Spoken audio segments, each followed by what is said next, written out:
I miss you to प्रशंसा, बस कुछ दिन और, फिर हम हमेशा साथ होंगे, यास ने सुकून के साथ कहा। दोनों ने बहुत देर तक बातें की। यास ने सार्थक की शरारतों के बारे में बताया, जिसे सुनकर प्रशंसा खिलखिलाकर हंस पड़ी। विदाई का गम अभी भी था, पर यास के प्यार ने उस पर मरहम लगा दिया था। रस्में अपना काम कर रही थीं, दो शरीरों को दूर रखकर उनकी रूहों को करीब ला रही थीं। हवेली के बड़े से अहाते को दूधिया रोशनी और गेंदे के फूलों से सजाया गया था। आज संगीत की रस्म थी। राजस्थान की परंपरा और आधुनिक डीजे का एक अनोखा संग्राम यहाँ देखने को मिल रहा था। एक तरफ गांव की बड़ी बूढ़ी औरतें ढोलक लेकर बैठी थीं और पारंपरिक बन्नी के गीत गा रही थीं। बन्नी तारो चांद सो मुखड़ो नजर न लग जावे। वहीं दूसरी ओर युवाओं की टोली ने एक बड़ा सा डांस फ्लोर तैयार किया था। प्रशंसा ने फिरोजी रंग का एक भारी लहंगा पहना था, जिस पर गोटा पत्ती का बारीक काम था। उसके गले में चोकर और कानों में बड़े झुमके उसकी सादगी को और भी निखार रहे थे। फिर संसा, आज तो तू रुकना मत। आज तेरी विदाई से पहले का सबसे बड़ा जश्न है। म्यू भाभी ने लहंगे का पल्लू संभालते हुए उत्साह से कहा। शाम का आगाज ढोलक की थाप से हुआ। औरतों ने लोक गीतों पर घूमर करना शुरू किया। सरोज जी और आहूजा परिवार की अन्य महिलाओं ने जब घेरदार साड़ियों में घूमर किया, तो पूरा माहौल राजस्थानी संस्कृति में रंग गया। लेकिन जैसे ही डीजे ने नगाड़ा संग ढोल बजाना शुरू किया, युवा वर्ग स्टेज पर टूट पड़ा। निशान भैया और म्यू ने एक बहुत ही क्यूट परफॉर्मेंस दी। उन्होंने बन्नी थारो बन्नो दीवानो गाने पर डांस किया, जिसे देखकर सबने खूब तालियां बजाई। प्रशंसा भी अपनी जगह पर बैठी मुस्कुरा रही थी, पर उसकी नजरें बार बार अपने फोन पर थी। वह आज की परफॉर्मेंस देखने के लिए बेताब थी। मुंबई में नज़ारा बिल्कुल रॉयल था। यहाँ संगीत किसी बॉलीवुड अवार्ड फंक्शन से कम नहीं लग रहा था। प्रोफेशनल डांसरों के साथ साथ परिवार के सदस्यों ने भी अपनी प्रस्तुतियां तैयार की थी। यास ने गहरे नीले रंग की शेरवानी पहनी थी, जिसमें वह बिल्कुल किसी राजकुमार जैसा लग रहा था। भैया, आज तो आपको डांस करना ही पड़ेगा। मैंने पूरा मसाला तैयार किया है, सार्थक ने आंख मारते हुए कहा। सार्थक ने स्टेज पर आग लगा दी। उसने बद्री की दुल्हनिया और चलता मुसाफिर गानों के मैसअप पर इतना जबरदस्त डांस किया कि मेहमान अपनी कुर्सियों से उठ खड़े हुए। जया जी और जीवन जी ने भी एक पुराने क्लासिक गाने बदन पे सितारे लपेटे हुए पर छोटा सा परफॉर्मेंस दिया, जिसे देखकर यांस की आंखों में नमी आ गई। लेकिन असली धमाका तब हुआ जब लाइटें मद्दम हुई और स्टेज पर यांस कपूर आया। सब हैरान थे, क्योंकि यांस कभी डांस नहीं करता था। सार्थक ने चोरी छिपे प्रशंसा को वीडियो कॉल कर दिया था और फोन को एक स्टैंड पर लगा दिया था, ताकि वह सब देख सके। यांस ने बहुत ही ग्रेसफुल अंदाज में केसरिया गाने पर अपनी परफॉर्मेंस शुरू कर दी। उसके स्टेप में वो शक्ति नहीं थी, बल्कि एक कोमलता थी जो सिर्फ प्रशंसा के लिए थी। वह स्टेज पर नाचते हुए बार बार उस फोन की ओर देख रहा था, जहाँ से प्रशंसा उसे लाइव देख रही थी। संगीत की थकान के बाद जब प्रशंसा अपने कमरे में पहुंची, तो उसने तुरंत यांस को कॉल किया। यांस जी, आप इतना अच्छा डांस कैसे कर लेते हैं? मैंने तो कभी सोचा भी नहीं था कि आप स्टेज पर इस तरह थिरकेंगे। प्रशंसा ने एक्साइटमेंट में पूछा। सिर्फ आपके लिए प्रशंसा। सार्थक ने मुझे हफ्तों तक टॉर्चर किया है इस डांस के लिए। पागल कर दिया था उसने मुझे। क्या बताऊं, बहुत मुश्किल से सीख पाया था। पर सच कहूं, जब मैं स्टेज पर था, तो मुझे लगा कि आप सामने खड़ी हैं। आपके होने के एहसास ने मेरे थिरकते कदमों में जैसे जान डाल दी थी। यास ने बालकनी में खड़े होकर ठंडी हवा का आनंद लेते हुए कहा। मैंने आपका पूरा डांस देखा। सार्थक भैया ने वीडियो कॉल किया था। आप बहुत हैंडसम लग रहे थे। प्रशंसा ने शर्माते हुए अपनी उंगलियों से अपना झुमका छुआ। सिर्फ हैंडसम ही? यास ने उसे छेड़ा। प्रशंसा शर्माकर रह गई, कुछ बोल नहीं पाई, लेकिन धड़कने बेतासा धड़क उठी। और आप, उस फिरोजी लहंगे में आप किसी अप्सरा जैसी लग रही थी। मैंने म्यू भाभी से आपकी तस्वीर मांगी थी। यकीन मानिए, मेरा मन कर रहा है कि अभी इसी वक्त गाड़ी उठाऊं और सुंदरपुर आ जाऊं। यांस की आवाज में एक तड़प थी। तो आ जाइए ना, प्रशंसा के मुंह से एकदम निकल गया। तड़प तो वो भी रही थी अपने दूल्हे के लिए। सच में? यांस ने बेयकीनी से पूछा। आप चाहती हैं कि मैं आ जाऊं? आ जाऊं क्या प्रशंसा? तड़प रहा हूं आपके बिना। जरा भी चैन नहीं मिल रहा। नहीं, कुछ नहीं। कुछ पल रुक कर, बस कल की बात है। कल हमारी मेहंदी है और उसके बाद आप यहाँ होंगे। मैं आपका इंतजार करूंगी, प्रशंसा ने भावुक होकर कहा। दोनों परिवारों में संगीत की धूम ने यह साबित कर दिया था कि यह शादी सिर्फ दो लोगों का मिलन नहीं, बल्कि दो संस्कृतियों और दो विचारधाराओं का एक भव्य उत्सव है। गानों के शोर में कहीं न कहीं वो खामोश इकरार अभी भी गूंज रहा था। हवेली की दीवारों पर आज मेहंदी की सौंधी खुशबू का कब्जा था। मेहंदी रा राचन लागी के लोकगीत बज रहे थे और प्रशंसा के हाथों में विश्व प्रसिद्ध सोजत की मेहंदी लगाई जा रही थी। प्रशंसा एक हरे रंग की सिल्क की साड़ी में गजब ढा रही थी। उसकी हथेलियों पर मेहंदी की बारीक बेलें उकेरी जा रही थीं और सबसे खास बात यह थी कि मेहंदी वाली ने उसकी हथेली के बीचों बीच बहुत ही खूबसूरती से यांस का नाम छिपाकर लिखा था। म्यू भाभी आज पूरी तरह एंटरटेनमेंट मोड में थी। हाथ में बेलन लेकर और गले में दुपट्टा डालकर मेहंदी लगा के रखना गाने पर निशान को जबरदस्ती नचा रही थी। अरे निशान जी, थोड़ा तो कमर हिलाइए, कल बारात आने वाली है और आप अभी से थक गए। देखिए प्रशंसा की मेहंदी कितनी गहरी रचने वाली है, क्योंकि आंसी उसे बहुत प्यार करते हैं, म्यू ने छेड़ते हुए कहा। निशान ने हंसते हुए म्यू का हाथ पकड़ा और उसे गोल घुमाया। अरे बाबा, मैं नहीं थका हूँ, पर तुम्हारी ये एनर्जी देखकर मुझे डर लग रहा है कि कहीं तुम प्रशंसा की विदाई पर भी डीजे को रुकने ना दो। निशान ने मुस्कुराकर प्रशंसा की ओर देखा। देख गुड़िया, आज जितनी मस्ती करनी है कर ले, कल के बाद तो तुझे कपूर खानदान की बड़ी बहू बनना है। प्रशंसा ने शर्माकर अपना सिर झुका लिया। भैया आप भी ना, मुझे अभी से नर्वस मत कीजिए। म्यू ने प्रशंसा के गाल पर हल्का सा उपटन लगाते हुए कहा। नर्वस क्यों होना, यहाँ से जैसा केयरिंग हस्बैंड मिल रहा है। वैसे निशान जी, आपको पता है यांश जी ने कल रात मुझे मैसेज किया था कि प्रशंसा की मेहंदी की फोटो सबसे पहले उन्हें ही मिलनी चाहिए। निशान ने खिलखिलाकर कहा, वो तो ठीक है, पर यांश को ये कौन बताएगा कि प्रशंसा को मेहंदी लगाकर 5 घंटे तक बैठना पड़ेगा और उसका सारा फोन ऑपरेशन हमें ही संभालना है। मुंबई में माहौल काफी कूल और मॉडर्न था, पर सार्थक की वजह से यहाँ भी पूरी रौनक थी। यांश की हथेली पर शगुन की मेहंदी का एक छोटा सा गोला और उस पर पी अक्षर बनाया गया था। यांश को यह सब थोड़ा अजीब लग रहा था, पर वह अपनी बन्नी की खुशी के लिए चुपचाप बैठा था। सार्थक ने एक बड़ी सी प्लेट में मेहंदी ली और यांश के चारों ओर घूमने लगा। भैया, बस एक पी से काम नहीं चलेगा, आपकी पूरी हथेली पर मैं आई लव यू प्रशंसा लिखूंगा, ताकि कल जब आप सुंदरपुर पहुंचे तो सबको पता चले कि यांश कपूर अपनी होने वाली बीवी के प्यार में पागल है। यांश ने उसे घूर कर देखा। सार्थक, अपनी लिमिट में रह, अगर तूने मेरे हाथ पर कुछ भी फालतू लिखा तो मैं तेरा फोन सीज कर दूंगा।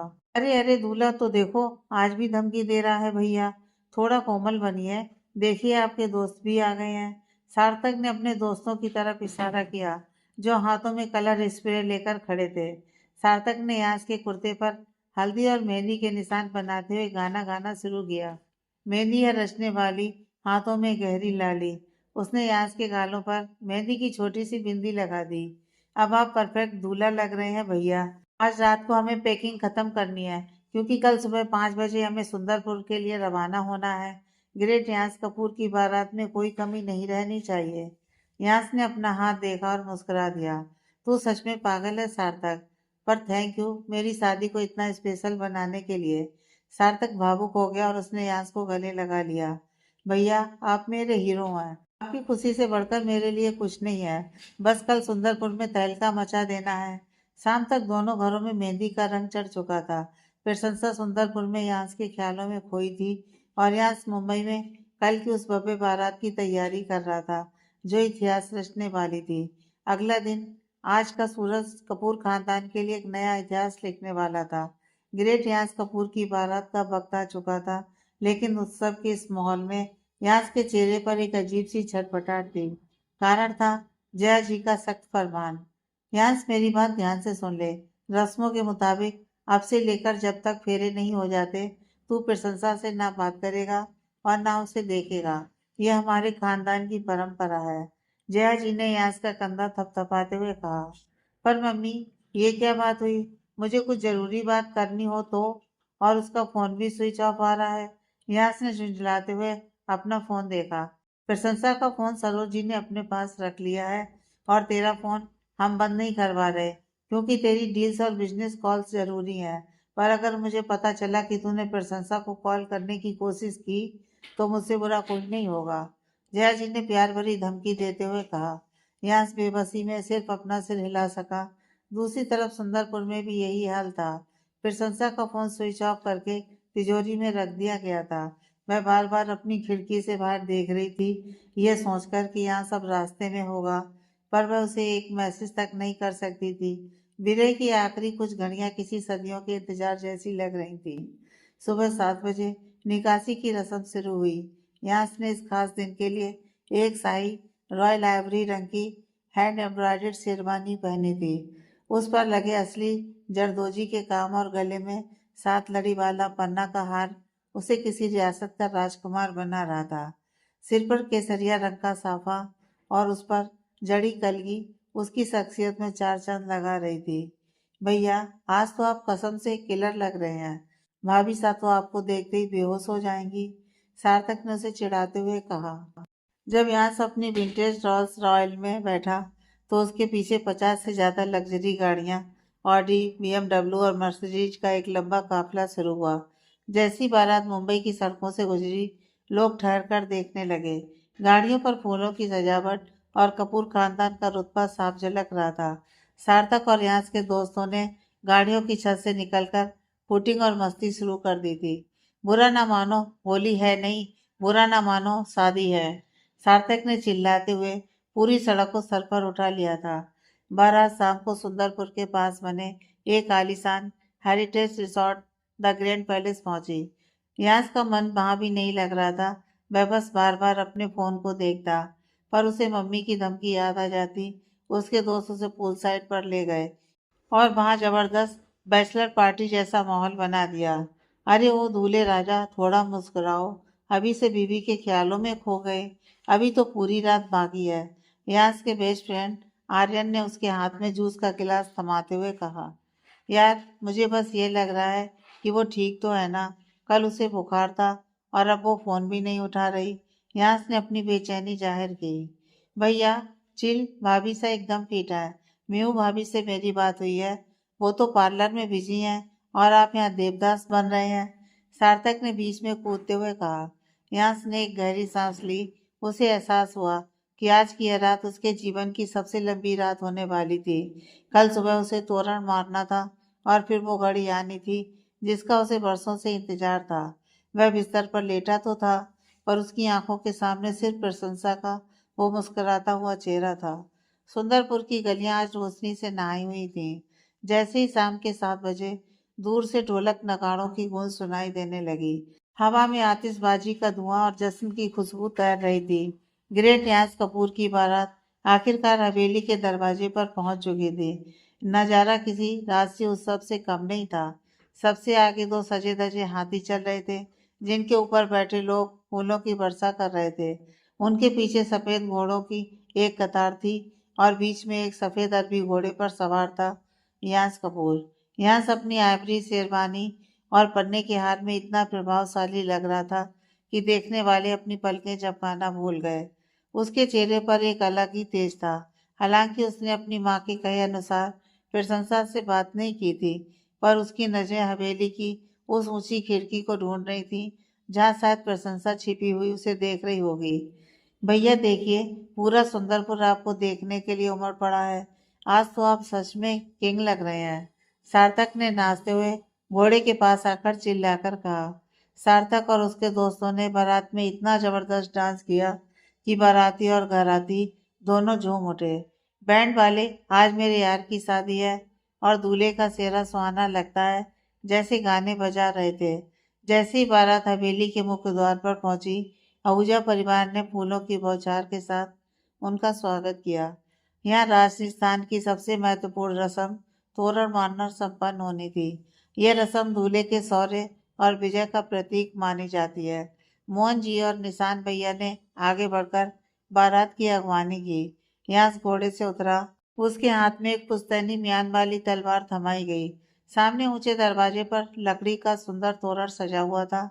यहाँ जी, अब अपनी तलवार से इस तोरण को छूकर अपनी जीत का ऐलान कीजिए, पंडित जी ने मंत्र पढ़ते हुए कहा। यास ने पूरी गरिमा के साथ अपनी तलवार निकाली। उसकी चमक डूबते सूरज की रोशनी में और भी तेज लग रही थी। यास ने एक ही झटके में तलवार तोरण से छुआई। जैसे ही तोरण की रस्म पूरी हुई, चारों ओर शंख की ध्वनि गूंज उठी। ये संकेत था कि दूल्हा अब घर के अंदर प्रवेश करने के लिए तैयार है। तोरण मारने के बाद सरोज जी, प्रशंसा की माँ, रेशमी साड़ी और भारी गहनों में सजी हुई हाथ में पूजा की थाली लेकर आगे बढ़ी। उनके चेहरे पर अपनी इकलौती बेटी की विदाई का गम भी था और एक योग्य दामाद पाने की खुशी भी। उन्होंने यास के माथे पर कुमकुम का तिलक लगाया और अक्षत चढ़ाए।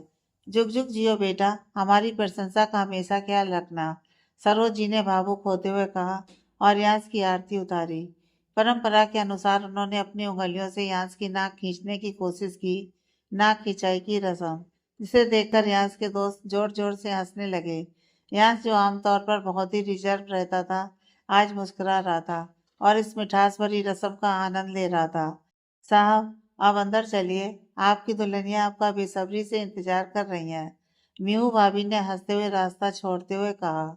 यांस ने जैसे ही हवेली की दहलीज पर अपना पहला कदम रखा, उसे एक अजीब सा सुकून महसूस हुआ। उसे लगा जैसे उसकी मंजिल अब बस कुछ ही कदमों की दूरी पर है। वह नहीं जानता था कि अंदर प्रशंसा अपने भारी लाल लहंगे में सजी घूंघट की आड़ से उसे देखने के लिए कितनी बेकरार थी। विरह की वो आखिरी रात अब बीत चुकी थी और अब मिलन की घड़ी सामने खड़ी थी। हवेली के बीचों बीच बने विशाल मैदान में बने बरमाला स्टेज को सफेद और गुलाबी गुलाबों से जन्नत की तरह सजाया गया था।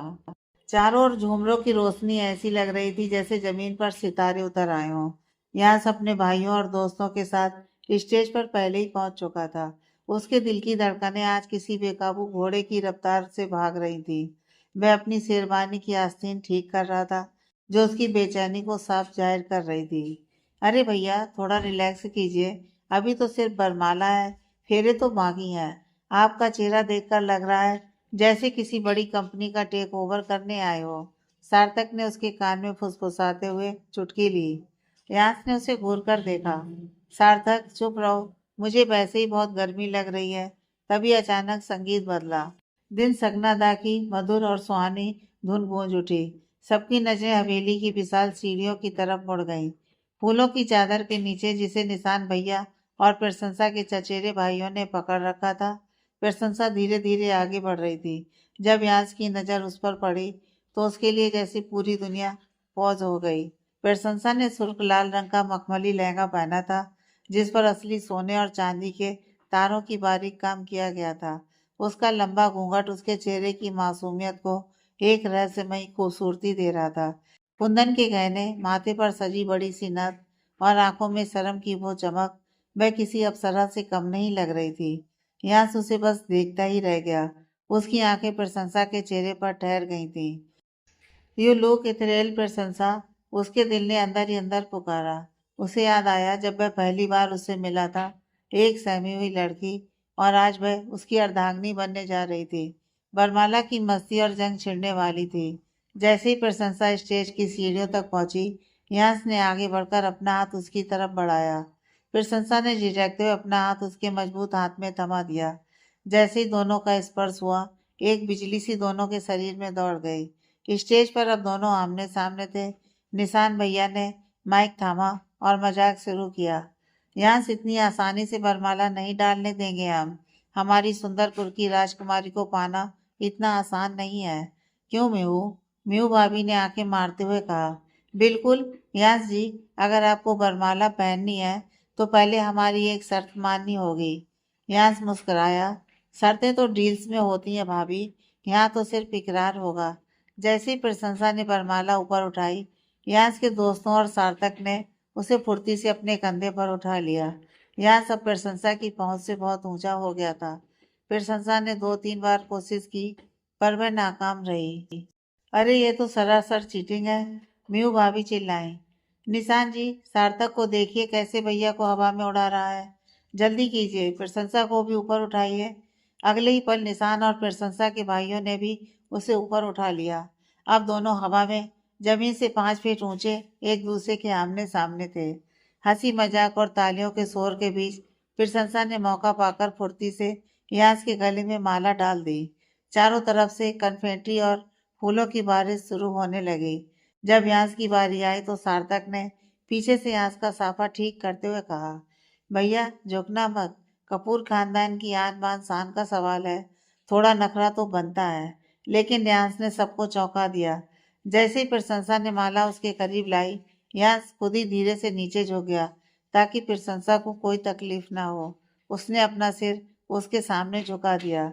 सिर्फ इसके सामने झुकने में ही मेरी जीत है, न्यास ने सार्थक को अपनी तीखी नजरों से देखते हुए कहा, जिसे सुनकर म्यू भाभी ने जोरदार ताली बजाई। ओहो, ये तो शादी से पहले ही जोरू का गुलाम बनने की ट्रेनिंग शुरू हो गई। सार्थक ने ठहाका लगाया। फोटो सेशन के दौरान असली शरारतें शुरू हुई। सार्थक ने अपनी जेब से एक नकली स्टाम्प पेपर निकाला। भाभी साहब, बरमाला तो हो गई, अब इस कॉन्ट्रैक्ट पर साइन कीजिए। इसमें लिखा है कि आज के बाद आप भैया का फोन रात 9 बजे के बाद स्विच ऑफ करवा देंगी। इन्हें रोजाना 2 किलो शॉपिंग करानी होगी और संडे को ये सिर्फ आपके पैर दबाएंगे।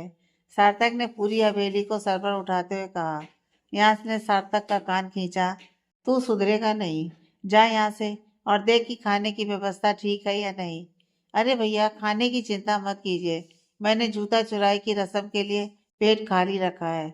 सार्थक ने हंसते हुए कहा। म्यू भाभी ने भी मोर्चा संभाल लिया।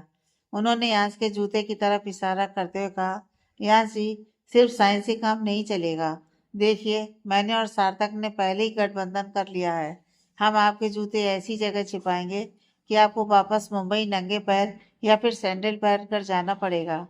निशान ने यांस के कंधे पर हाथ रखा और मजाक में कहा, यांस, मेरा मशवरा मान लो, जूते की चाबी मुझे दे दो, वरना ये दोनों मिलकर तुम्हारा बैंक बैलेंस खाली कर देंगे। यांस ने बहुत ही गर्व से प्रशंसा की ओर देखा, जिसने अपना चेहरा नीचे कर रखा था, पर उसकी मुस्कान साफ दिखाई दे रही थी। यांस ने धीरे से प्रशंसा का हाथ अपने हाथ में लिया और सबके सामने कहा, ये सब साथ हो जाए या पूरी दुनिया, मुझे कोई फर्क नहीं पड़ता। जब तक प्रशंसा मेरे साथ है, मैं हर जूता चुराई की फिरौती देने के लिए तैयार हूँ। वैसे भी अब मेरा सब कुछ इसका ही तो है। चेकमेट। सार्थक ने अपना सिर पकड़ लिया। भैया तो पूरी तरह क्लीन बोर्ड हो चुके हैं।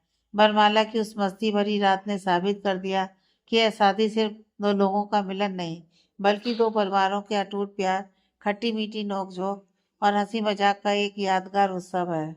यश की वो पुरानी शक्ति अब इतिहास बन चुकी थी और वह सिर्फ अपनी बन्नी के साथ इस पवित्र बंधन में बंधने के लिए बेताब था।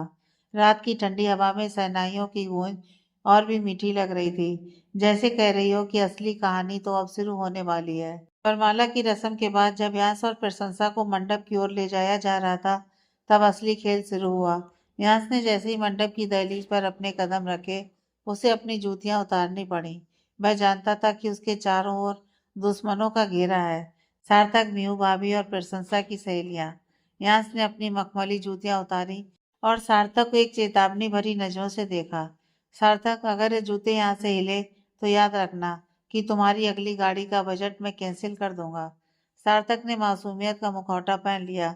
भैया, आप मुझ पर शक कर रहे हैं, मैं तो आपकी सिक्योरिटी में खड़ा हूँ। लेकिन जैसे ही यांस और प्रशंसा मंडप में पंडित जी के सामने बैठे, सार्थक ने म्यू भाभी को इशारा किया। म्यू भाभी ने बड़ी चतुराई से अपने भारी लहंगे की आड़ में यांस की जूतियां खिसकाईं और पास खड़ी एक सहेली को थमा दी। कुछ ही सेकंड्स में जूते वहां से गायब हो चुके थे। करीब 1 घंटे बाद जब पंडित जी ने कहा कि दूल्हा खड़ा हो जाए, तब यांस ने नीचे देखा। वहां खाली जमीन थी। यांस के चेहरे पर एक कुटिल मुस्कान आई। वह समझ गया कि सर्जिकल स्ट्राइक हो चुकी है। सार्थक और म्यू भाभी हाथ पकड़कर स्टेज के सामने आकर खड़े हो गए। सार्थक के हाथ में यांस की एक जूती थी और दूसरी जूती म्यू भाभी ने अपने पीछे छुपा रखी थी। ओहो, द ग्रेट यांस कपूर को अब नंगे पैर चलना पड़ेगा या फिर कुछ लेन देन की बात हो जाए, सार्थक ने मजाक उड़ाते हुए कहा। यांस ने अपनी बाहें सीने पर बांध ली और शक्ति का नाटक करने लगा। सार्थक, जूते वापस करो, ये मेरा ऑर्डर है। भैया, यहाँ आपका ऑफिस नहीं है, यहाँ बन्नी का राज चलता है। म्यू भाभी ने चुटकी ली। हमें नेगोशिएशन टेबल पर बैठना होगा, हमारी डिमांड्स बहुत बड़ी हैं। ओके सूट, ठीक है, बोलो क्या चाहिए, यांस ने मुस्कुराते हुए कहा। पहली डिमांड, सार्थक के लिए नई स्पोर्ट बाइक। दूसरी, मेरी और निशांत जी की अगली एनिवर्सरी पर पेरिस का ट्रिप। और तीसरी, प्रशंसा को आप साल में कम से कम 4 बार सुंदरपुर लेकर आएंगे। म्यू भाभी ने अपनी लिस्ट पढ़ी। यांस ने एक ठंडी सांस ली। बाईसाइकिल तक ठीक था, पर पेरिस सार्थक तू बहुत महंगा पड़ रहा है, चलो 50,000 रुपये लो और जूते वापस करो। 50,000 भैया, मेरी इज्जत का सवाल है, कम से कम 5 लाख, सार्थक ने चिल्लाकर कहा। काफी देर तक मजेदार बहस चली।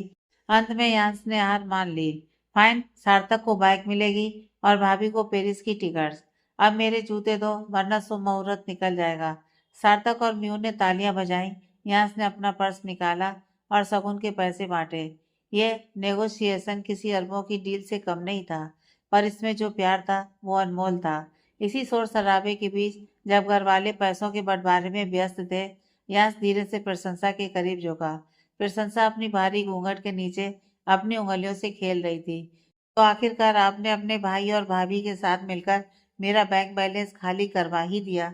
यांस ने बहुत ही धीमी आवाज में प्रशंसा के कान के पास फुसफुसाया। प्रशंसा ने अपनी पलकें उठाई और शर्माते हुए उसे देखा। मैंने कुछ नहीं किया, ये तो रस्म है। रस्म है या लूटने का प्लान? वैसे आप इस लाल जोड़े में इतनी खूबसूरत लग रही हैं कि मैं आपके लिए पूरी दुनिया भी लुटा सकता हूँ। यास की आवाज में वो जादू था जिसने प्रशंसा के चेहरे पर एक और गहरी लाली ला दी। चुप रहिए, कोई सुन लेगा, प्रशंसा ने धीरे से कहा। सुनने दो, अब तो बस कुछ ही मिनटों की बात है, फिर आप ऑब्वियसली मेरी मिसेस कपूर होंगी। Are you ready for this Prashansa? क्या आप इसके लिए तैयार हैं? यांस ने उसका हाथ हल्के से दबाया। मैं कल से तैयार थी, बस आपके गुस्से के शांत होने का इंतजार कर रही थी, प्रशंसा ने मुस्कुराकर जवाब दिया। यांस ने उसकी आंखों में देखा, जहाँ सिर्फ उसके लिए प्यार था। मेरा गुस्सा सिर्फ एक ढाल था, अंदर तो मैं आपके लिए उसी दिन से पागल था जब मैंने आपको पहली बार देखा था। प्रशंसा की धड़कनें तेज हो गईं। पंडित जी ने तभी आवाज लगाई, कन्यादान के लिए बहू के माता पिता आ गए हैं। बातचीत रुक गई, पर दोनों के बीच का वो मुख संवाद अभी भी जारी था। यांस ने अपनी जूतियां वापस पहनी और एक नए आत्मविश्वास के साथ खड़ा हुआ। अब वह उस घड़ी के लिए तैयार था जहां उसे प्रशंसा का हाथ हमेशा के लिए थामना था। रात का पिछला पहर था। हवेली के आंगन में जल रही पवित्र अग्नि की लपटें गवाह बन रही थी उस रिश्ते की जो अब जन्म जन्म के बंधन में बंधने जा रहा था। फेरों की रस्म के बाद अब वक्त था कन्यादान का। वह घड़ी जो एक पिता के लिए दुनिया की सबसे कठिन घड़ी होती है। पंडित जी ने गंभीर स्वर में कहा, कन्या के पिता आगे आए और वधू का हाथ वर के हाथ में सौंपे। मोहन जी, जो अब तक अपनी भावनाओं को पत्थर की दीवार के पीछे छुपाए हुए थे, धीरे धीरे आगे बढ़े। उनके कदम आज भारी महसूस हो रहे थे। वही प्रशंसा जो कल तक उनकी उंगली पकड़कर चलना सीख रही थी, आज एक दुल्हन के रूप में उनके सामने बैठी थी। सरोज जी उनके बगल में खड़ी थी। जैसे ही मोहन जी ने प्रशंसा का कोमल मेहंदी रचा हाथ अपने हाथ में लिया, उनकी हथेलियां कांप उठी। उन्होंने उस हाथ को बहुत धीरे से यांस के मजबूत हाथ पर रख दिया। यांस, मोहन जी की आवाज पर आ गई। उन्होंने एक गहरी सांस ली और अपनी गीली आंखों से यांस की ओर देखा। प्रशंसा मेरे कलेजे का टुकड़ा है, इसे हमने धूप से बचाकर छांव में पाला है। आज मैं अपना सब कुछ, अपनी पूरी दुनिया तुम्हें सौंप रहा हूँ। पूरे मंडप में सन्नाटा छा गया। ढोलक की आवाज और हंसी मजाक कहीं खो गए थे। सिर्फ अग्नि के जलने की चटक और सिसकियों की आवाज सुनाई दे रही थी। मोहन जी ने यास का हाथ थामते हुए रुंधे गले से कहा, I am handling over my heart to you yes. Yes, मैं अपना दिल तुम्हें सौंप रहा हूँ। इसने आज तक अपनी आंखों में आंसू नहीं देखे हैं। अगर इससे कोई गलती हो जाए तो इसे डांटना मत, इसे समझा देना। यह बहुत भोली है यांस। यांस, जो अब तक एक शांत दर्शक बना हुआ था, इस दृश्य को देखकर भीतर तक हिल गया। उसे अपने पिता जीवन जी की याद आई और उसे एहसास हुआ कि एक पिता के लिए अपनी बेटी को किसी अनजान के हवाले करना कितना बड़ा बलिदान है। यांस का व्यवसायिक दिमाग और उसकी शक्ति इस पल में पूरी तरह ढह गई। यांस ने बहुत ही सम्मान के साथ मोहन जी के हाथों को अपने दोनों हाथ में लिया और झुककर उन्हें आश्वासन दिया। पापा जी, आप भरोसा रखिए। यांस की आवाज में एक ऐसी दृढ़ता थी जो किसी भी वादे से बड़ी थी। I promise you sir, I will never let her down. मैं आपसे वादा करता हूँ सर, मैं उसे कभी दुखी नहीं होने दूंगा। प्रशंसा अब सिर्फ आपकी बेटी नहीं, मेरी जिम्मेदारी और मेरा सम्मान है। आपकी आंखों में आज जो आंसू हैं, मैं वादा करता हूँ कि कल से प्रशंसा की आंखों में वही चमक और खुशी होगी जो आपके घर में थी। मैं उसे कभी दुखी नहीं होने दूंगा, कभी भी नहीं। यांस ने प्रशंसा की ओर देखा, जिसकी आंखों से आंसू टपक कर उसके लाल लहंगे पर गिर रहे थे। यांस ने अंगूठे से हल्के से उसका हाथ दबाया, जैसे कह रहा हो मैं हूं ना, फिर ये रोना और ये आंसू क्यों? हाँ, प्रशंसा की खुशी अब मेरा जुनून है। सुंदरपुर से मुंबई तक का ये सफर उसे कभी पराया नहीं लगने देगा। ये मेरा वादा है आपसे पापा जी। यास ने मोहन जी की आंखों में सीधे देखते हुए कहा। मोहन जी ने राहत की एक सांस ली और यास के सिर पर हाथ रखा। खुश रहो दोनों और खूब तरक्की करो। लेकिन विदाई का एहसास अभी भी सीने में चुभ रहा था। एक पिता के लिए कन्यादान की रस्म सिर्फ एक रस्म नहीं, बल्कि अपने अस्तित्व का एक हिस्सा काटकर दूसरे को दे देना होता है। निशान और म्यू भी दूर खड़े ये सब देख रहे थे। निशान ने अपनी आंखें पोंछते हुए म्यू का हाथ पकड़ लिया। विदाई का वो काला साया अब धीरे धीरे मंडप के चारों ओर मंडराने लगा था।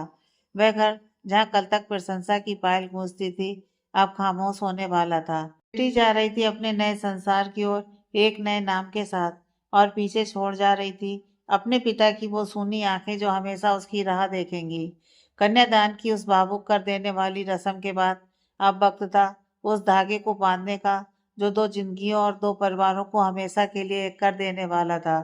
पंडित जी ने जया जी और सरोज जी को करीब बुलाया। अब समय है गठबंधन का। वधू के दुपट्टे और बर के पटके को एक पवित्र गांठ में बांधिए। जया जी ने बड़ी कोमलता से यास के रेशमी केसरिया पटके के एक छोर को पकड़ा और सरोज जी ने प्रशंसा के सुर्ख लाल मखमली दुपट्टे को। दोनों माताओं की आंखों में नमी थी, लेकिन होठों पर एक संतोष भरी मुस्कान। जब उन्होंने मिलकर उस गांठ को बांधा तो ऐसा लगा जैसे मुंबई और सुंदरपुर के बीच की सारी दूरियां हमेशा के लिए सिमट गई हों। ये बंधन सिर्फ दो कपड़ों का नहीं है, ये दो आत्माओं का मेल है। पंडित जी के इन शब्दों ने वातावरण में एक दिव्य गंभीरता भर दी। यास ने एक बार उस गांठ की ओर देखा और फिर प्रशंसा की ओर। प्रशंसा का सिर झुका हुआ था, लेकिन उसकी सिसकियां अभी भी शांत नहीं हुई थीं। जैसे ही पंडित जी ने अग्नि प्रज्वलित करने का निर्देश दिया, अग्नि की लपटें तेज उठीं।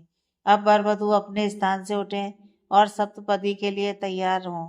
पंडित जी की आवाज गूंजी। यश पहले खड़ा हुआ और उसने बड़े ही अधिकार और सुरक्षा के भाव के साथ अपना हाथ प्रशंसा की ओर बढ़ाया।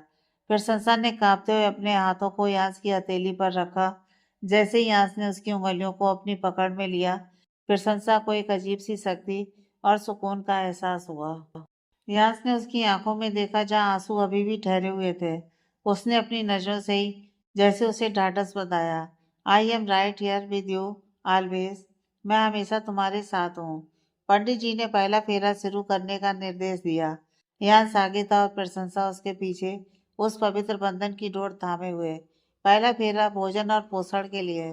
पंडित जी ने मंत्रोच्चार के साथ समझाना शुरू किया। इस फेरे में वर प्रतिज्ञा करता है कि वह घर में अन्न और धन की कमी नहीं होने देगा, और वधू वचन देती है कि वह घर के पोषण और सम्मान का ध्यान रखेगी। यास के मजबूत कदम आगे बढ़ रहे थे और हर कदम के साथ वह मन ही मन ठान रहा था कि वह प्रशंसा को दुनिया की हर सुख सुविधा देगा। प्रशंसा के मन में एक ही प्रार्थना थी कि वह उस घर को अपनी ममता से सींच सके। दूसरा फेरा शुरू हुआ। अग्नि की तपिश अब चेहरों पर महसूस हो रही थी। दूसरा फेरा शक्ति और स्वास्थ्य के लिए।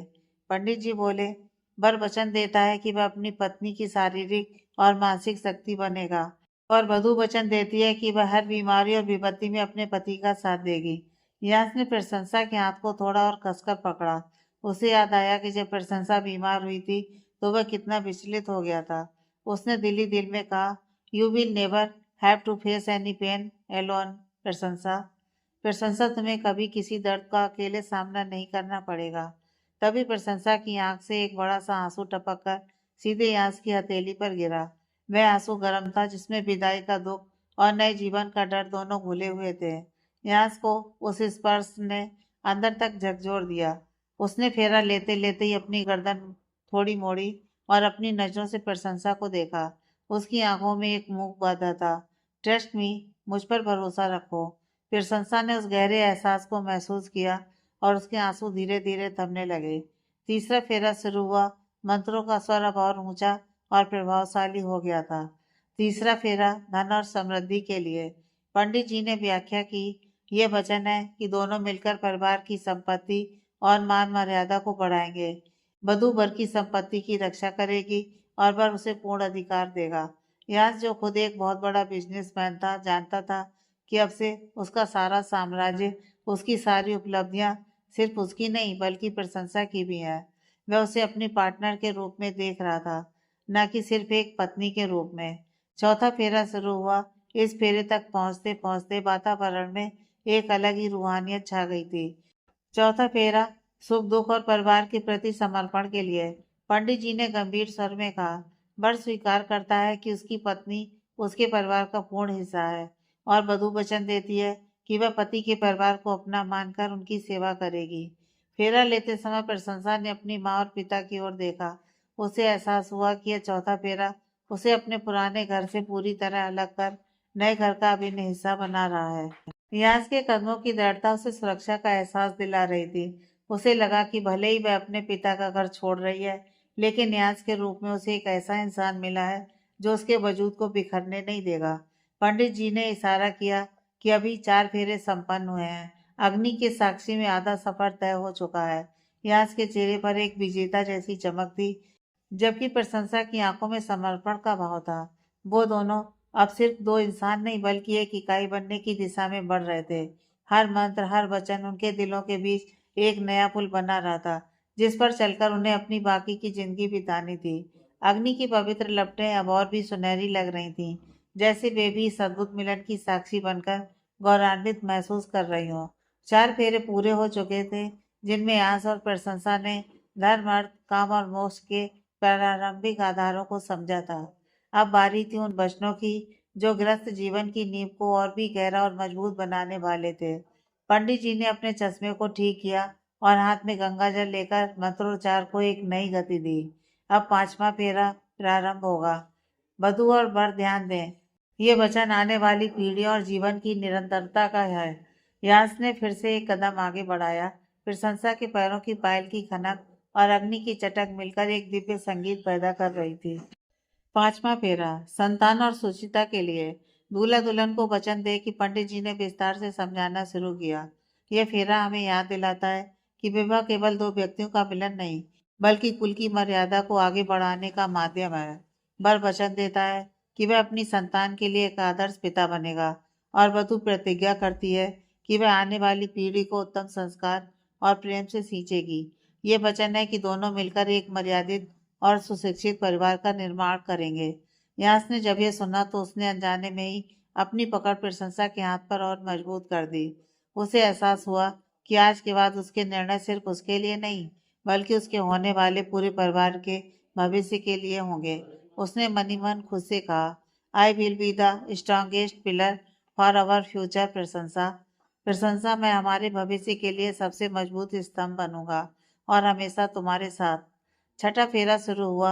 रात की ठंडी हवा और भी सुखद हो गई थी। छठा फेरा ऋतुओं और जीवन के उतार चढ़ाव के लिए। पंडित जी का स्वर अब और भी गहरा हो गया था। जैसे प्रकृति में 6 ऋतुएं आती हैं, कभी कड़कती धूप, कभी रिमझिम बारिश, तो कभी ठिठुरती ठंड, वैसे ही जीवन में भी सुख दुख के मौसम आएंगे। वर वचन देता है कि वह हर कठिन परिस्थिति में अपनी पत्नी का कवच बनेगा और उसकी सुरक्षा करेगा। और वधू वचन देती है कि वह जीवन की कड़वी यादों को अपनी मिठास से भुला देगी। ये वचन है कि चाहे दुनिया इधर की उधर हो जाए, आप दोनों एक दूसरे का साथ नहीं छोड़ेंगे, हमेशा 7 जन्मों तक साथ निभाएंगे। फेरा लेते समय यांस ने महसूस किया कि प्रशंसा का हाथ अब कांपना बंद हो गया था। शायद इन वचनों ने उसे वह सुरक्षा दी थी जिसकी उसे तलाश थी। यांस की मजबूत कदकाठी और उसकी दृढ़ता ने प्रशंसा को यह विश्वास दिला दिया था कि वह अब अकेली नहीं है। विदाई का जो डर उसे सता रहा था, वह अभ्यास के भरोसे के आगे छोटा पड़ने लगा था। अब 7वां और अंतिम फेरा शुरू होने वाला था। पंडित जी ने कहा, यह अंतिम फेरा सबसे महत्वपूर्ण है। यह मित्रता और अटूट विश्वास का फेरा है। आज से आप दोनों केवल पति पत्नी नहीं, बल्कि एक दूसरे के सबसे श्रेष्ठ मित्र हैं। एक दूसरे से सुख दुख साझा करेंगे। यश और प्रशंसा ने आखिरी बार उस पवित्र अग्नि के चारों ओर घूमना शुरू किया। आत्मा फेरा मित्रता और पूर्ण समर्पण के लिए। पंडित जी ने अपनी आंखें बंद करके मंत्र पढ़ा। इस वचन के साथ वर अपनी पत्नी को अपना आधा अर्धांगिनी स्वीकार करता है, उसे अपनी पत्नी के रूप में स्थान देता है। आज से आपकी खुशी उसकी खुशी है और उसका सम्मान आपका सम्मान। वर कहता है, सखा सप्तपदी भव। यानी तुम मेरे साथ 7 कदम चलकर मेरी सबसे प्रिय मित्र बन गई हो। अब हमारे बीच कोई भेद नहीं रहा। हम एक समान है। आप दोनों एक दूसरे के विश्वास के पात्र होंगे और कभी भी एक दूसरे से छल नहीं करेंगे। ना हमारे बीच कोई कपट होगा। जैसे ही 7वां फेरा पूरा हुआ, पूरे मंडप में पुष्प वर्षा होने लगी। शंखों की मधुर ध्वनि से गूंज उठी हवेली। पंडित जी ने मुस्कुराते हुए कहा, अब सप्तपदी संपन्न हुई। विवाह संपन्न। आप दोनों अब जन्मों जन्मों के लिए एक दूसरे के हो चुके हैं। आज से आप पति और पत्नी हैं। आज से आप यास कपूर की पत्नी के रूप में जानी जाओगी। फिर आज से आप प्रशंसा यास कपूर पति के रूप में जाने जाएंगे। यास ने मुड़कर प्रशंसा की ओर देखा। वह घूंघट में थी, लेकिन उसकी आंखें अब गर्व और प्रेम से भरी थीं। यास को ऐसा महसूस हुआ जैसे उसने जीवन की सबसे बड़ी डील जीत ली हो, और इस डील का मुनाफा था प्रशंसा का साथ। यास का हृदय इस समय कृतज्ञता से भरा था। उसने मन ही मन ईश्वर को धन्यवाद दिया कि उन्होंने प्रशंसा जैसी कोमल और पवित्र आत्मा को उसके जीवन का हिस्सा बनाया। पंडित जी ने अगला निर्देश दिया, अब वर वधू की दाईं ओर बैठे और आगे की रस्में पूरी करें। यास ने बड़े ही गर्व के साथ अपनी जगह बदली। अब वह प्रशंसा के और भी करीब था। गठबंधन की वो गांठ अभी भी उनके बीच मजबूती से बंधी हुई थी, जो उनके नए सफर की पहली गवाह थी। अग्नि अभी भी प्रज्वलित थी, जैसे वह इस नए जोड़े को अपना आशीर्वाद दे रही हो। सुंदरपुर की उस ऐतिहासिक रात ने एक नए अध्याय की शुरुआत कर दी थी। एक ऐसा अध्याय जिसमें यास कपूर अब अकेला नहीं था। उसकी हर सांस में अब प्रशंसा का नाम जुड़ चुका था। 7 फेरों की अग्नि साक्षी बन चुकी थी। 7 वचन हवाओं में घुल चुके थे। अब वह घड़ी आ गई थी जिसका इंतजार न केवल दोनों परिवारों को था, बल्कि यास के दिल के किसी कोने में दबी चाहत को भी था, जो अब हकीकत बनने जा रही थी। पंडित जी ने चांदी की एक छोटी सी डिबिया यास की ओर बढ़ाई। साहब, अब वधू की मांग में सिंदूर भरकर इस विवाह को पूर्णता प्रदान करें। व्यास ने कांपते हुए हाथों से उस डिबिया को खोला। उसके अंदर चटक लाल रंग का सिंदूर था। वह रंग जो एक स्त्री के जीवन में सबसे बड़े बदलाव का प्रतीक होता है। व्यास ने अपनी उंगलियों में सिंदूर लिया और प्रशंसा की ओर देखा। प्रशंसा की आंखों में हल्की सी नमी थी। व्यास ने हल्की सी मुस्कान अपने होठों पर उकेरी और प्रशंसा ने अपनी आंखें बंद कर ली थीं। उसकी पलकें गीली हो चली थीं और होठ धीरे से कांप रहे थे। जैसे ही यास ने प्रशंसा का घूंघट थोड़ा पीछे किया और उसकी मांग में वह लाल चटक सिंदूर भरा, पूरे मंडप में एक अलौकिक शांति छा गई। वह सिंदूर केवल एक रंग नहीं था, वह यास का वादा था, उसका अधिकार था और प्रशंसा की सुरक्षा का कवच था कि प्रशंसा अब उसकी और सिर्फ उसकी है। सिंदूर की कुछ बूंदें प्रशंसा की नाक पर भी गिरी, जिसे देख पंडित जी मुस्कुराए। कहते हैं नाक पर सिंदूर गिरना पति की बेपनाह प्यार की निशानी है। यास ने बहुत ही कोमलता से प्रशंसा की आंखों में देखा और फुसफुसाया, now you are mine officially and eternally.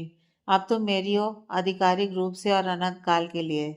इसके बाद यास ने अपने कोट की जेब से एक छोटा सा मखमली डिब्बा निकाला। उसके अंदर काली मोतियों और हीरों से जड़ा एक नाजुक सा मंगलसूत्र था। यास ने प्रशंसा के गले में उसे पहनाना शुरू किया। जैसे ही वह ठंडा सोना और मोती प्रशंसा की गर्दन से छुए, उसकी रूह तक सिहर उठी, हाथ कांप गए। यास ने पीछे से उसे बांधते हुए प्रशंसा के कान के पास धीरे से कहा, यह सिर्फ एक जेवर नहीं है प्रशंसा, ये मेरे नाम की वो डोर है जो तुम्हें मुझ तक खींच लाएगी, चाहे तुम दुनिया के किसी भी कोने में हो। You are my responsibility, my pride and my life. तुम मेरी जिम्मेदारी हो, मेरा गर्व हो और मेरी जान हो। प्रशंसा ने अपनी रुलाई रोकते हुए धीमी आवाज में जवाब दिया, और आप मेरे मालिक, मेरे पति, मेरे आस, मेरा संसार। दोनों की आंखों से एक साथ आंसू गिरे, जो खुशी और एहसास के मिले जुले आंसू थे। रस्में पूरी होने के बाद पंडित जी ने घोषणा की, विवाह संपन्न हुआ। अब बड़ों का आशीर्वाद लें। यहाँ सब प्रशंसा सबसे पहले मोहन जी और सरोज जी के पास गए। मोहन जी ने जैसे ही अपनी बेटी और नए दामाद को एक साथ अपने पैरों पर झुकते देखा, उनका कलेजा मुंह को आ गया। उन्होंने कांपते हाथों से दोनों के सिर पर हाथ रखा। सरोज जी ने प्रशंसा को गले लगा लिया और फूट फूट कर रोने लगी। फिर वे जीवन जी और जया जी की ओर बढ़े। यास ने अपने पिता जीवन जी के पैर छुए तो उन्होंने यास को गले से लगा लिया। मुझे तुम पर गर्व है बेटा, जीवन जी ने भारी आवाज में कहा। जब प्रशंसा ने जया जी के पैर छूने के लिए झुकना चाहा, तो जया जी ने उसे बीच में ही रोक दिया और उसे खींचकर अपने सीने से लगा लिया। पैर नहीं छूते बेटी, तुम तो अब इस घर की लक्ष्मी हो। जया जी ने प्रशंसा का माथा चूमा। आज से तुम मेरी बहू नहीं, मेरी बेटी हो। मैं वादा करती हूँ कि मुंबई में तुम्हें कभी अपनी माँ की कमी महसूस नहीं होने दूंगी। जया जी का यह मातृत्व स्पर्श देखकर वहां मौजूद हर इंसान की आंख भर आई। भावुकता के इस माहौल को हल्का करने का जिम्मा हमेशा की तरह सार्थक ने संभाला। मैं बीच में कूद पड़ा और यास के कंधे पर हाथ रखकर बोला, ओहो भैया और भाभी साहब, बस कीजिए। इतना रोना धोना होगा तो मेरा कैमरा वाटर प्रूफ नहीं है, तस्वीरें धुंधली आ जाएंगी। उसने प्रशंसा की तरफ मुड़कर शैतानी से कहा, भाभी साहब welcome to the Kapoor mansion. पर याद रखिएगा, भैया भले ही आपके पति बन गए हो, पर इनके क्रेडिट कार्ड्स पर अभी भी मेरा हक है। और हाँ, अगर ये आपको परेशान करें तो बस मुझे एक कॉल कर दीजिएगा, मैं इनकी सारी पोल खोल दूंगा। यास ने उसे हल्का सा धक्का दिया। सार्थक, तू कभी नहीं सुधरेगा। निशान भैया और म्यू भाभी ने भी आकर दोनों को बधाई दी। म्यू ने प्रशंसा के कान में कहा, अब तैयार हो जाओ, मुंबई की लाइफ यहाँ से बहुत अलग है, पर तुम्हारे साथ न्यांसी है तो फिक्र की कोई बात नहीं। सार्थक ने एक ग्रुप सेल्फी ली और चिल्लाया, चलो भाई अब विदाई की तैयारी करो, वरना सूरज निकल जाएगा और भैया का ऑफिस जाने का वक्त हो जाएगा। उस भोर की पहली किरण के साथ प्रशंसा का नाम बदल चुका था। वो प्रशंसा आहूजा से प्रशंसा यांस कपूर बन चुकी थी। उसका घर बदलने वाला था, पर उसके साथ था वो इंसान जिसका प्यार उसके लिए एक नई सुबह लेकर आया था। तेरे इश्क में का ये अध्याय एक पवित्र पूर्णता तक पहुंच चुका था। सूरज की पहली किरण अभी निकलने ही वाली थी, लेकिन आहूजा हवेली के आंगन में आज उजाला नहीं, बल्कि एक भारी उदासी छाई हुई थी। शहनाइयों की आवाज अब धीमी पड़ चुकी थी और उसकी जगह सिसकियों ने ले ली थी। विदाई का वक्त आ चुका था। वह घर जिसकी दीवारों ने प्रशंसा की हंसी, उसके बचपन की शरारतें और उसकी मासूमियत को सहेजा था, आज अपनी लाडली को विदा करने वाला था। प्रशंसा अपने भारी लाल लहंगे को संभालते हुए सरोज जी और म्यू भाभी के सहारे हवेली की मुख्य दहलीज पर आकर खड़ी हुई। उसकी आंखें रोते रोते सूज गई थीं। उसके हाथ में एक थाली दी गई जिसमें कच्चे चावल थे। जा बेटी, अपने हाथों से इस घर की खुशहाली को पीछे छोड़ जा, ताकि तेरे जाने के बाद भी ये घर भरा पूरा रहे, पंडित जी ने धीमी आवाज में कहा। फिर संसा ने कांपते हाथों से चावल लिया और बिना पीछे मुड़े उन्हें अपने सिर के ऊपर से पीछे की ओर फेंक दिया। यह रस्म, चावल फेंकना, इस बात का प्रतीक थी कि वह अपने मायके को कभी धनधान्य की कमी नहीं होने देगी। जैसे ही तीसरी बार चावल पीछे गिरे, प्रशंसा का सब्र जवाब दे गया। वह पलटकर अपनी माँ के गले लग गई और जोर जोर से रोने लगी। माँ, मैं आपके बिना कैसे रहूंगी? कौन मुझे सुबह जगाएगा? कौन मेरी पसंद का नाश्ता बनाएगा? प्रशंसा की आवाज में वो तड़प थी जिसने वहां खड़े हर शख्स की आंखें नम कर दी।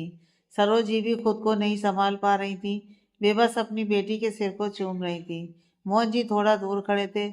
उनकी आंखों में आंसू तो थे, पर वे उन्हें पी जाने की कोशिश कर रहे थे। प्रशंसा दौड़कर उनके सीने से लग गई। पापा, मुझे नहीं जाना, प्लीज मुझे रोक लीजिए। मोहन जी ने उसे खुद से अलग किया और उसके चेहरे को अपने हाथों में भर लिया। बेटा, तू जा रही है तो इस घर की रौनक जा रही है, पर अब तेरा घर वो है जहाँ यहाँ तेरा इंतजार कर रहा है। हिम्मत रख मेरी बच्ची। यहाँ जो थोड़ी दूर खड़ा था, इस दृश्य को देखकर बहुत भावुक हो गया। वह हमेशा से एक सख्त इंसान रहा था, लेकिन आज एक पिता और एक बेटी का यह बिछड़ना उसके दिल को चीर रहा था।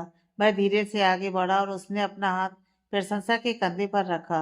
यहाँ ने मोहन जी की ओर देखा और सर झुकाकर मुंह सहमति दी कि वह उनका मान कभी कम नहीं होने देगा। माहौल इतना भारी हो गया था कि लग रहा था कि कोई भी इस गम से बाहर नहीं निकल पाएगा। तभी सार्थक, जो अब तक खामोश था, एक बड़े से टिश्यू पेपर का डिब्बा लेकर बीच में आ गया। ओहो, बस कीजिए। इतना पानी तो सुंदरपुर के कुएं में नहीं होगा जितना आप लोगों ने यहाँ बहा दिया है, सार्थक ने मजेदार अंदाज में कहा। भाभी साहब, प्लीज अब रोना बंद कीजिए। अगर आपका मेकअप और बह गया तो मुंबई पहुंचते पहुंचते भैया को लगेगा कि वो किसी दुल्हन को नहीं बल्कि मंजूलिका को लेकर आए हैं। सबके चेहरों पर एक पल के लिए हल्की सी मुस्कान आ गई। सार्थक ने आगे बढ़कर सरोज जी के आंसू पोंछे। अरे मम्मी जी, आप क्यों रो रही हैं? आपको तो खुश होना चाहिए कि अब प्रशंसा का सारा खर्चा भैया उठाएंगे। और हाँ, अगर ये वहां जाकर आपको परेशान करें तो आप इसे वापस बुला लीजिएगा, मैं इसे रिप्लेस करवा दूंगा। निशान भैया ने भी सार्थक का साथ दिया। हाँ प्रशंसा, अब जा, वरना यह सार्थक यहीं फंस जाएगा। सार्थक ने यांस की ओर देखा और आंख मारी। भैया कार स्टार्ट है, जल्दी बैठिए, वरना अगर भाभी साके भाई ने मन बदल लिया तो आपको यहाँ घर जमाई बनकर रहना पड़ेगा। आखिरकार वो पल आ ही गया। यांस ने प्रशंसा का हाथ पकड़ा और उसे धीरे से फूलों से सजी हुई कार की ओर ले गया। प्रशंसा बार बार मुड़कर अपनी हवेली को देख रही थी। जैसे ही वह कार की पिछली सीट पर बैठी, उसकी नजर खिड़की से अपने माता पिता पर पड़ी, जो हाथ हिलाकर उसे विदा कर रहे थे। गाड़ी जैसे ही गेट के बाहर निकली, प्रशंसा ने अपना मुंह हाथों में छिपा लिया और फिर से सुबकने लगी। यांस ने बिना कुछ कहे उसका सिर अपने कंधे पर टिका लिया। इट्स ओके प्रशंसा, क्राई इट आउट। कोई बात नहीं प्रशंसा, अपना दुख बाहर निकाल दो, यांस ने बहुत ही कोमल आवाज में कहा और उसका हाथ अपने हाथ में ले लिया। मैं जानता हूँ ये घर छोड़ना मुश्किल है, पर मैं वादा करता हूँ कि मेरा घर तुम्हें कभी पराया नहीं लगने देगा। I am your home now, अब मैं तुम्हारा घर हूँ। प्रशंसा ने यांस की मजबूत पकड़ को महसूस किया। विदाई की वो कड़वाहट अब धीरे धीरे यांस के प्यार की मिठास में बदल रही थी। गाड़ी सुंदरपुर की सीमा पार कर चुकी थी। पीछे छूट रहा था उसका बचपन, उसकी यादें, और सामने था एक नया शहर, एक नया नाम और एक ऐसा हमसफर जो उसके लिए पूरी दुनिया से लड़ने को तैयार था। सफर लंबा था, पर यांस के साथ होने के एहसास ने प्रशंसा के दिल को एक नई उम्मीद से भर दिया। तेरे इश्क में का ये सफर अब एक नए शहर मुंबई की गलियों में अपनी अगली दास्तान लिखने के लिए बढ़ रहा था। फूलों से सजी हुई वह आलीशान मर्सिडीज सुंदरपुर की धूल भरी सड़कों को पीछे छोड़ते हुए अब नेशनल हाईवे पर दौड़ रही थी। खिड़की के बाहर राजस्थान का सुनहरा मंजर धीरे धीरे बदल रहा था, लेकिन कार के अंदर का माहौल अभी भी थोड़ा भारी था। प्रशंसा अभी भी अपनी सिसकियों को रोकने की कोशिश कर रही थी। उसका लाल जोड़ा, हाथों में खनकती चूड़ियां और वो ताजा सिंदूर, सब कुछ उसे एक नई पहचान दे चुके थे। लेकिन दिल अभी भी उन गलियों में अटका था जहां उसने अपनी पूरी जिंदगी बिताई थी, उसका बचपन बीता था, जहां से उसने छोटी सी अंशु से प्रशंसा यास कपूर तक का रास्ता तय कर लिया था। आगे की कहानी नेक्स्ट पार्ट में।